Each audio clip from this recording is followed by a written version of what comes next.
Congress party ఎన్ని స్థానాలు గెలవబోతున్నది? Congress party ఏ వ్యూహాన్ని అనుసరించబోతున్నది? కాంగ్రెస్ పార్టీ ఆ 3 లోక్సభ స్థానాల అభ్యర్థి ఎందుకు తేల్చడం లేదు? ఇవన్నీ బయటికి జరుగుతున్న చర్చలు. కానీ కాంగ్రెస్ పార్టీ అంతర్గతంగా నిర్వహించుకున్న సర్వేలో ఎన్ని స్థానాలు గెలవబోతున్నది అనే దానిపైన వారు అనుకుంటున్నది ఒక చర్చ. 10-11 స్థానాలు వస్తున్నాయని, 14-15 స్థానాలు గెలుస్తామని వారు అంటున్నప్పటికీ అది సాధ్యం కావడం లేదని.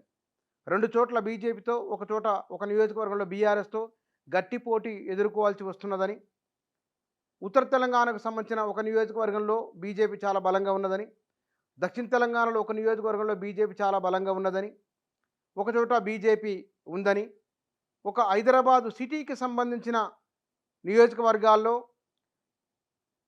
హైదరాబాదు లోక్సభ స్థానం ఎట్లాగో ఎంఐఎంకే ఉంటుంది, మిగిలిన వాటిల్లో పార్టీ చాలా కష్టపడాల్సి ఉంటుందని అంతర్గతంగా నిర్వహించిన సర్వేలో వెల్లడైనట్టు తెలుస్తున్నది. ఈ అంతర్గత సర్వే సమాచారం ప్రకారం తీసుకుంటే కనుక ఏఐసిసి నిర్వహించిన సర్వేలో 10-11 స్థానాలు కాంగ్రెస్కు రాబోతున్నాయని, పీసీసీ నిర్వహించిన సర్వేలో కూడా వాట్లలో 9 దానికి మించి ఒకటి అటు ఇటు ఉండవచ్చు అని ఒక అంచనా వేసినట్టు తెలుస్తున్నది. బీజేపీ అనుకున్న దానికంటే, వారు చెప్తున్న దానికంటే అంత పరిమితమైన స్థానంలో పరిమితంగానే ఉన్నది తప్ప అంత విస్తృతంగా లేదు అని బహుశా కాంగ్రెస్ పార్టీకి ఉన్న ఒకానొక అంచనా. ఈ అంచనా ప్రకారం తీసుకుంటే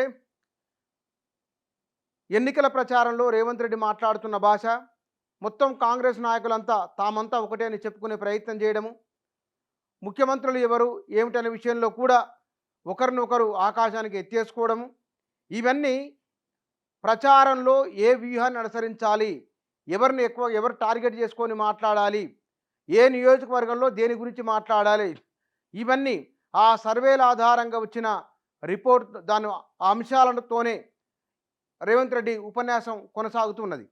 అందుకే వారు రైతు రుణమాఫీకి సంబంధించిన విషయాలు, ఈసారి లోక్సభ ఎన్నికల్లో కాంగ్రెస్ గెలవపోతే గనక ప్రభుత్వం ఇస్తున్న 6 గ్యారంటీలు, ఉచిత బస్సు ప్రయాణము ఇవి ప్రజలకు అందుబాటులో ఉండవు అని వారు చెప్పడం వెనుక ప్రజల అవసరాలను, కాంగ్రెస్ పార్టీ ఎక్కడ ఏ విషయాన్ని చెప్పడం వల్ల మేలు జరుగుతుందో ఆ విషయాన్ని బలంగా తీసుకెళ్లే ప్రయత్నం చేస్తున్నారు.